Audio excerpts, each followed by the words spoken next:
I'm assuming they showed the older couples because I'm ancient. Is that correct? Just thought that would be correct. Several years ago, I was part of a church where that one of our teenagers had become pregnant out of wedlock.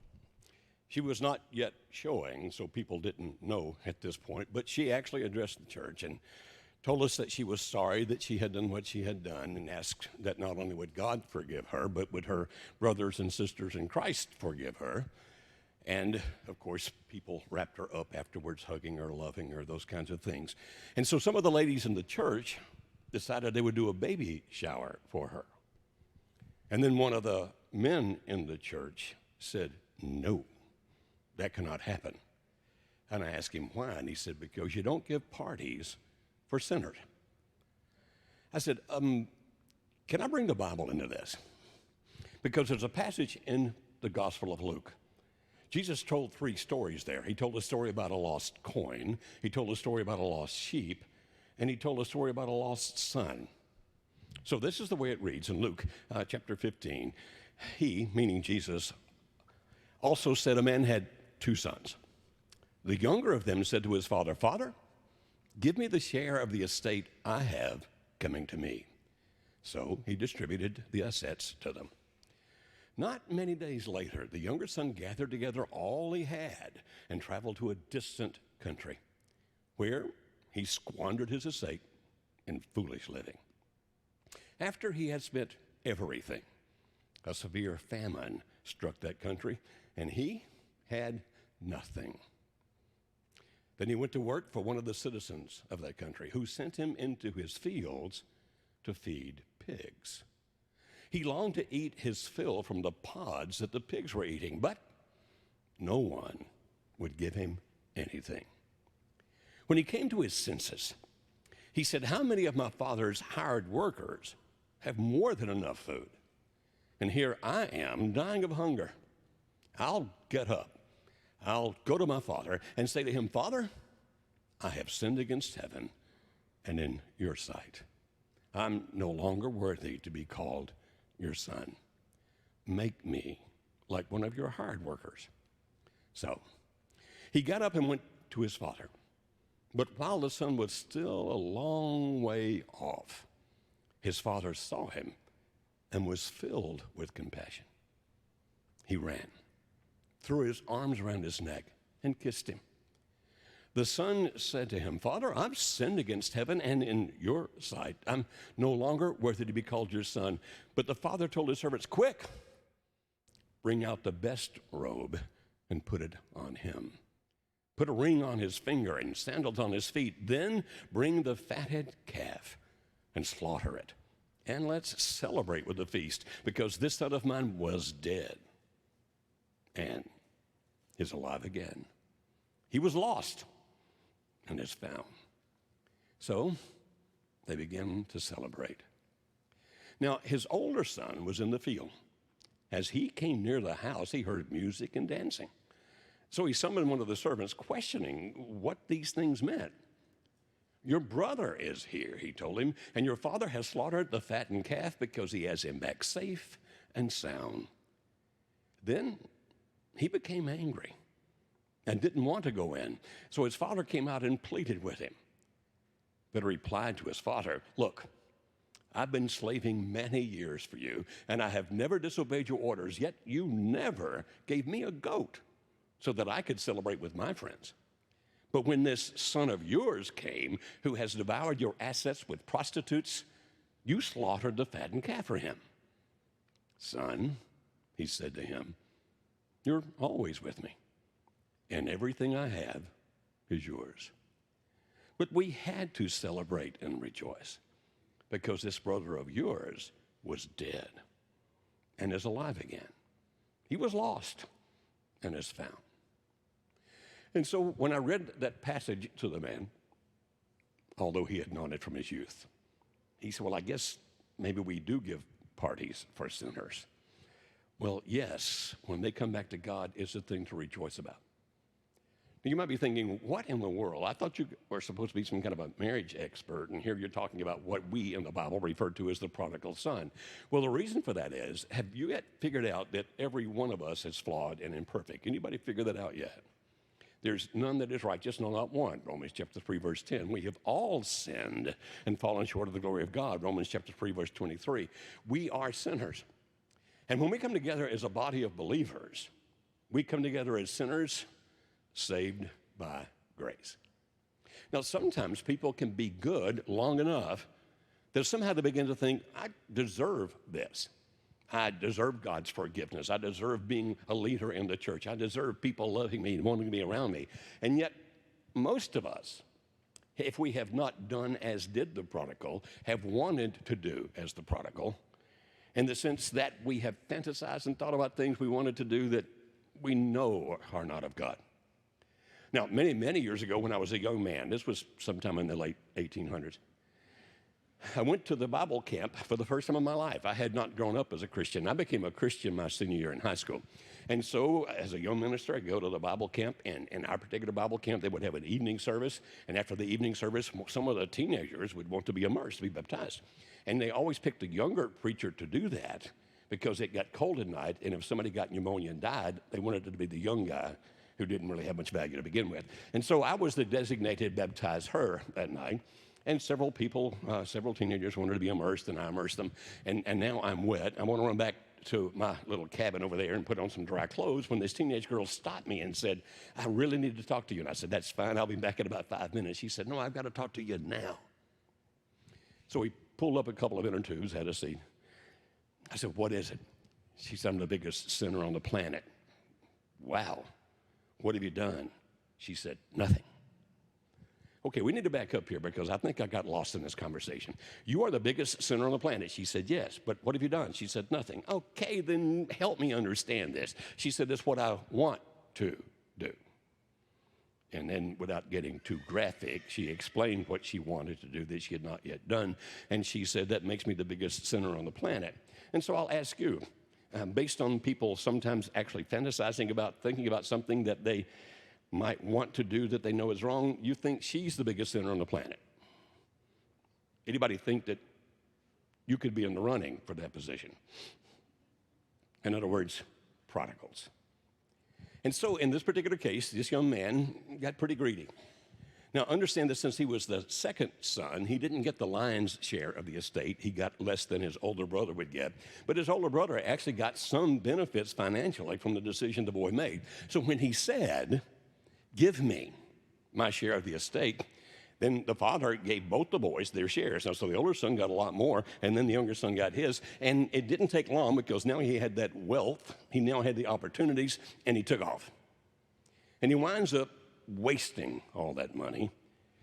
And Jesus, so that the Jewish people who were listening to him would kind of picture this as being a really, really, really bad deal, said he finally not only ran out of money, he ran out of food, and so he took a job, and the job he took was slopping the hogs. Well, that's how we'd say it down in Tennessee. Feeding the swine. He said, is that a big deal with the Jewish people? Hogs were unclean animals. Pigs were unclean animals. And so not only has he lost everything that he had, he's now doing something with these animals that he himself would perceive as being unclean. And his boss apparently was not a very nice guy because he wanted to eat what he was feeding the pigs and they wouldn't let him. So he's hungry. Now, I don't know if you have ever been the prodigal like that. We deal with marriages every day. As a matter of fact, we've been doing this for 30 years, and we talk to people in every kind of situation that you can imagine. And quite often, we talk to people whose marriages have been affected by the sin of at least one of those two partners, if not both. Now, as you might imagine, when we deal with marriages in crisis, about 2/3 of the couples we deal with, it's because of infidelity. Either he cheated on her or she cheated on him or they both cheated on each other. So about 2/3 of the couples we work with, the marriage has been affected by an extramarital affair. And then we have other sins that we deal with. Not that we are dealing with the sins, obviously, but the sins that are dividing these marriages, making them get into crisis. Sometimes people are just gambling all the money away. Sometimes people have addictions. either to alcohol or cocaine or whatever you can imagine. Sometimes people are gambling addicts, for example. Some people are porn addicts, for example, et cetera, et cetera. And these things finally come to the point where the marriage gets destroyed. And for us, most often what we see is the one who is actually doing the sinning that wants out. Like, I'm going to leave you for this other person I'm now madly in love with, or I'm going to leave you because then I can go live the lifestyle I want to live that I can't live if I live with you. And so we look at those people and say, do they still go to church? A lot of them do, interestingly enough. 94% of the people that come to our workshops are people who are active in Christianity. Now, we also get atheists and Muslims and Rastafarians and everything else, but 94% of the people that come are Christians, and most of them are very active in their church. And so I was talking to this one lady one time, and she said, I'm going to have to quit going to the church. I'm going to and find a better church. And I said, really? What's wrong with your church? She said, well, I'm in love with another guy in the church. He's married. I'm married. Now, the two of us are divorcing our spouses so we can be with each other, and our church is telling us that we shouldn't do that. And because our church is telling us we shouldn't do that, then we're just going to have to leave and find a church that says that's cool, because obviously we're closer to Jesus now than we've ever been in our lives. You're closer to Jesus while you're committing adultery. Yes. How do you figure that? Because I'm experiencing such deep emotion. And that's true. Because they're now involved with this other person, for example. They have such deep emotions going on, and that emotion begins to flow into every part of their life, and they think, I'm more in love with God than I've ever been. You see, what they're doing is saying, there's something I want. I don't have a right to it yet, or I may never have a right to it, but I demand it now, just like that boy did. I'm not going to wait for you to die, Dad. I want the money now. And so they're going after whatever they want now, not thinking about the consequences, not thinking about the long term. Just let me have what I want. I'm going to go gamble. I'm going to go do this. I'm going to run away. Whatever it's going to be. And I'm going to be the happiest person on the planet when I finally get what it is that I want, which is what this boy had. There's a passage in the first chapter of James that talks about the genealogy of sin, in the sense that it talks about what leads to the next, that we're drawn away of our own lust and enticed. And that leads to death, talking about a spiritual death. You may have run across that passage. If not, it's there. And so what we see is this, that people with whatever weakness they may happen to have, and everybody has some kind of vulnerability. You may have one kind of vulnerability. I may have a different kind of vulnerability. But vulnerabilities mean that we have some things that are very tempting to us. So, for example, if you were to dump a ton of cocaine right there, I would not be tempted to take sniff. One of my psychiatrist friends said, why not? I said, well, this knows who could afford it. There are other temptations that if I knew they were within 10 miles of here, I might want to go where they are. You say, like what? Like none of your business, but you understand we all have weaknesses. We call those vulnerabilities. And if you have a vulnerability, most people don't think of what that vulnerability is. Now, for this boy, it appeared it was his ego that was his vulnerability. I want to go out and live the wildest life I can possibly live, but I need some money to do that. It's all right, Dad. Give me what I don't deserve so that I can take it and live like I want to. And Daddy, let him have it. So if there's a vulnerability, now if there's an opportunity, you say, what do you mean? You understand, if your vulnerability is to alcohol, and if you live in a country where they don't serve alcohol, then the vulnerability might not make much of a difference because there's no opportunity. Would that make sense? But opportunities in America, at least, and wherever else people are watching from online in the world, in various countries, various opportunities exist, and so they're all around us, but most people do not protect themselves from the opportunities, because they really never stop to think about their vulnerabilities.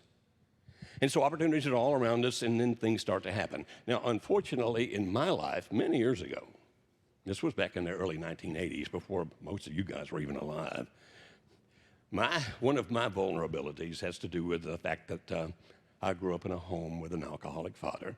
Now, he died a good man. I officiated at his funeral, but when I was a kid, it was a pretty tough time.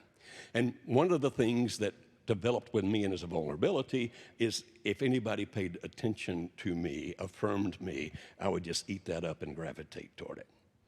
because of the fact that I felt I'd like that when I was a child. Now, again, my dad's a good man, died a good man, he's in heaven, and when I get there, he's going to whip me for telling you all this story.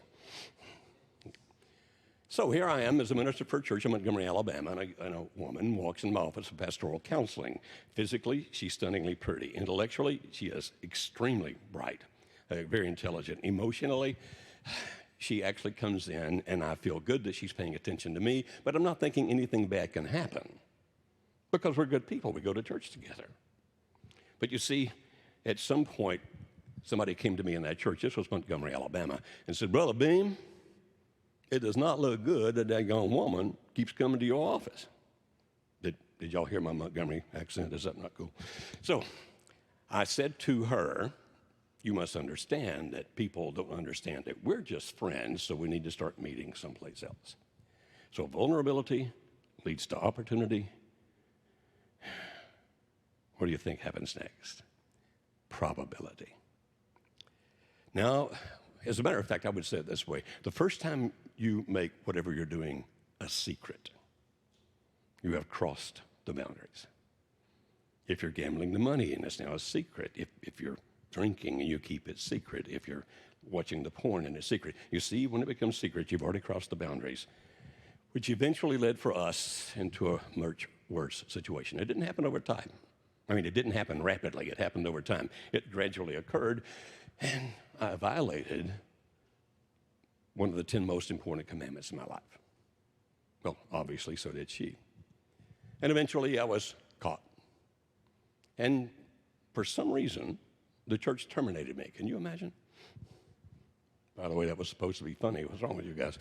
The church dismissed me as they should. Well, actually, they were gracious enough to allow me to resign. But you understand I was terminated.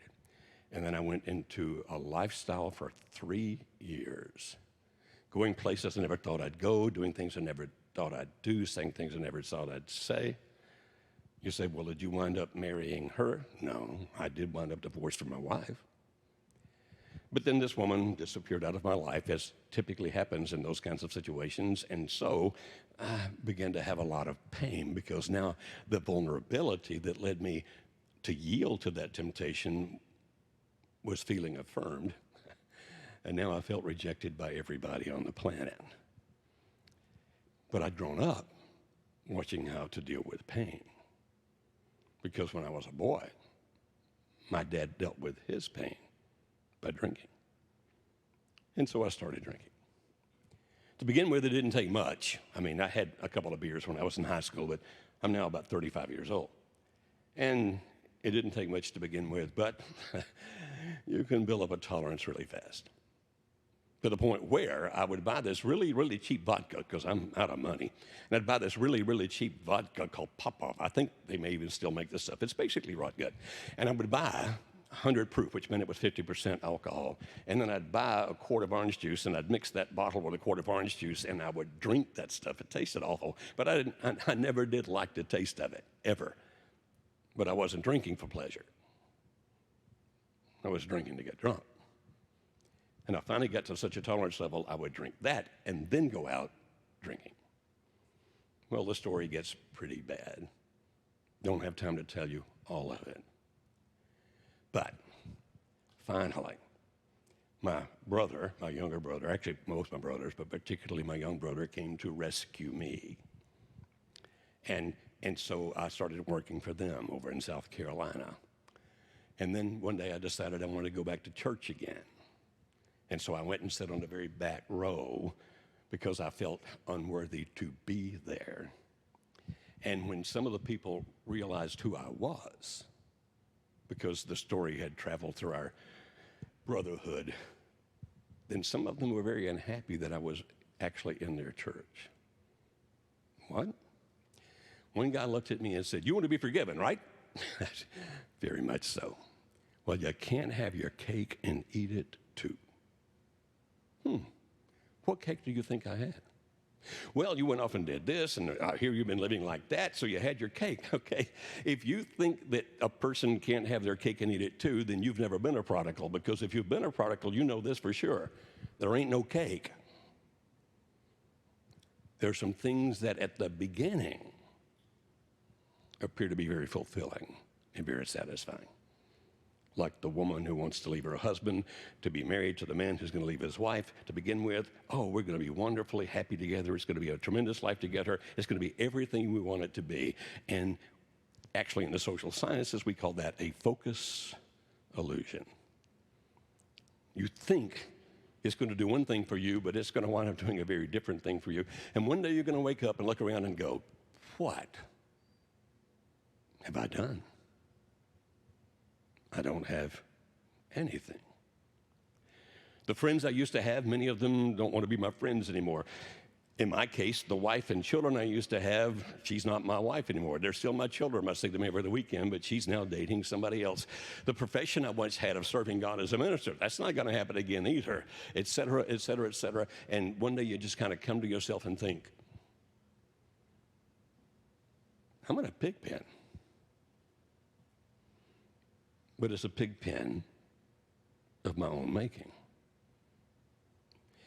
I wonder if God would take me back. You said, wait a minute, didn't you say you'd been a minister for years before that happened? If I didn't, I should have. Yes, I've been a minister for years before that happened. Didn't you know that God would take sinners back?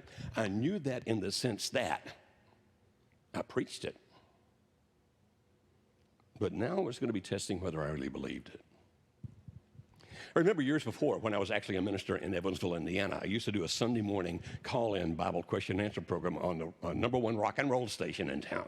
But for a half hour on Sunday morning, people call in and ask me questions. And I remember one day this lady called in and she said, please, sir, will God forgive a murderer?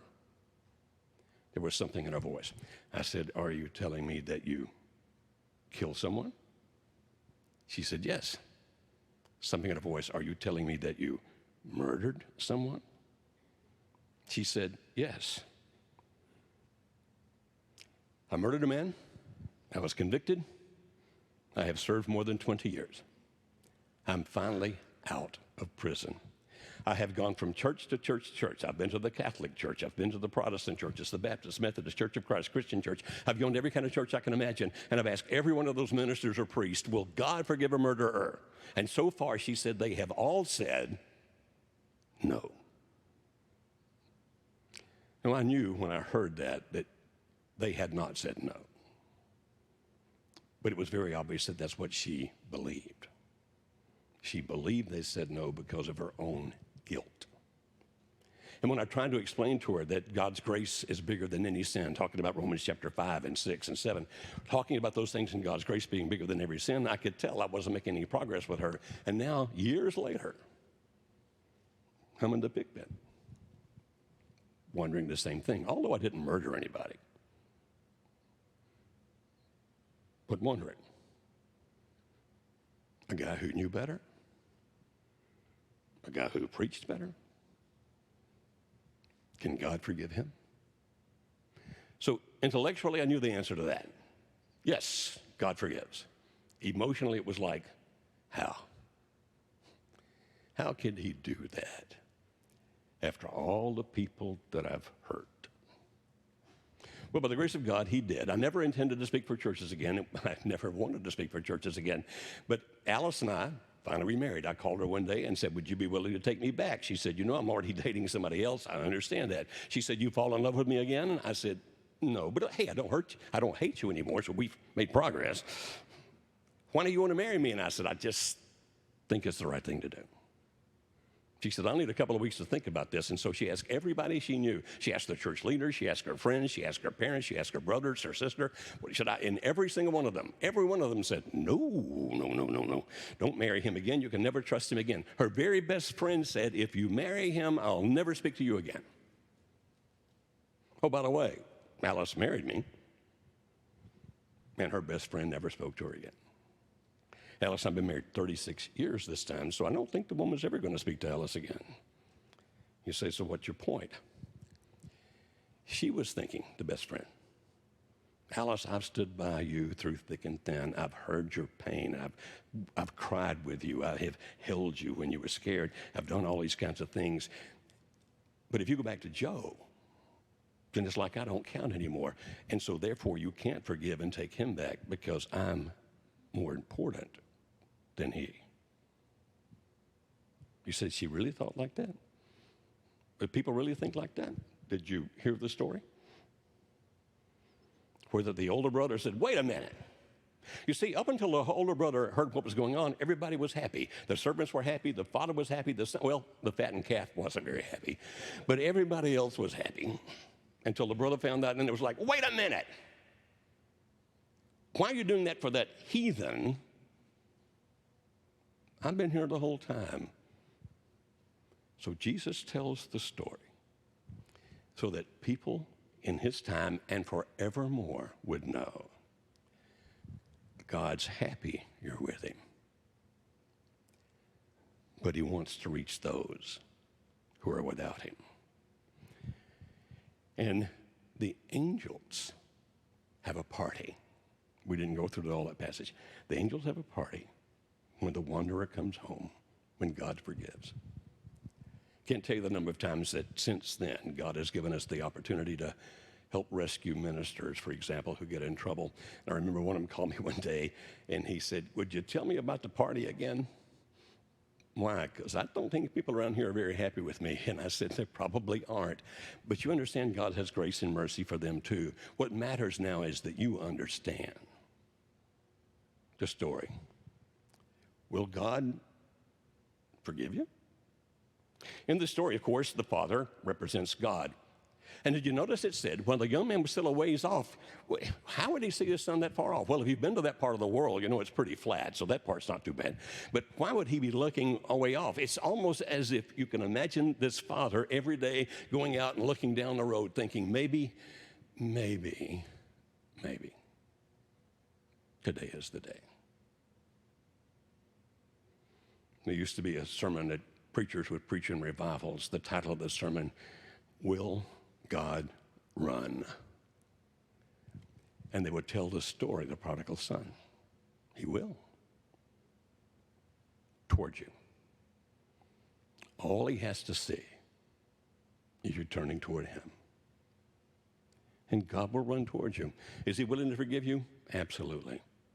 Well, I'll need to confess. The boy needed to confess, but God didn't even hear the whole confession. It's like, I got it. But you're now home. You're with me. So what's the point of the story, Beam? When I speak for churches, I understand that a lot of the people are people who have been in church for many, many years. They're good people and all that kind of good thing. But I have been around long enough to know that prodigals don't always physically leave.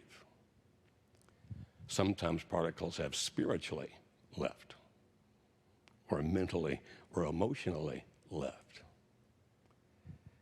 They're doing those things that are putting them into the pig pen, but the rest of the church doesn't know yet. And I'm saying, if you're that kind of prodigal, you don't have to get all the way to the pig pen. God will rescue you as soon as you turn toward him, even if nobody knows you've turned away from him. Even if you've been able to keep everything a total secret so far. There's another part of that. My next door neighbor, Leanne McCoy, has written many books on prayer. I had Leanne come do a podcast with me a couple of years ago, and because she talked about prayer so much, I said, what's one thing about prayer you'd like to teach people? She said, sometimes you need to pray people into the pig pen. You know they're straying. You know things are going bad, but they haven't got bad enough yet. And she said, so there are many times I have prayed a particular person, and God, would you just, since they've gone so far away with you, would you just got them into the pig pen so they'll finally realize the consequences of what they're doing and how much they've lost and how much they will gain if they come back to God, and that the people who are not the older brother, in other words, the people who know they themselves are imperfect, will run to you. Give you the robe, put the ring on your finger, have a barbecue, because they're happy that you're back. And the people who have been there will never say, you can't have your cake and eat it too, because they know there's no cake over there. That the true blessings are in God. And so the temptation that is so alluring, so attractive, so enticing, eventually destroys you. So what about you? If you need to turn to God, will you? Or if you know somebody who is straying, will you pray them into the pig pen? Not out of vengeance, but to help save them. Oh, and finally, if and when they turn to God, will you embrace them? Will you love them? Pray with me, please. Father, we thank you for the stories that Jesus told, all the stories. But I really like this one, Father, so thank you for it, because not only am I a prodigal returned, there are so many of us who are prodigals returned, and thank you that you run to us, not away from us. Thank you that you forgive us. Thank you that you bless us in spite of what we have done. We know we don't deserve it.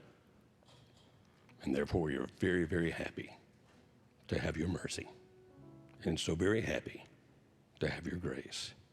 And Father, for anybody listening online now or watching online, or anybody in any service of this church today, or any church in America or around the world today, touch their hearts, Father, so that the prodigals will come home. In the name of Jesus, amen.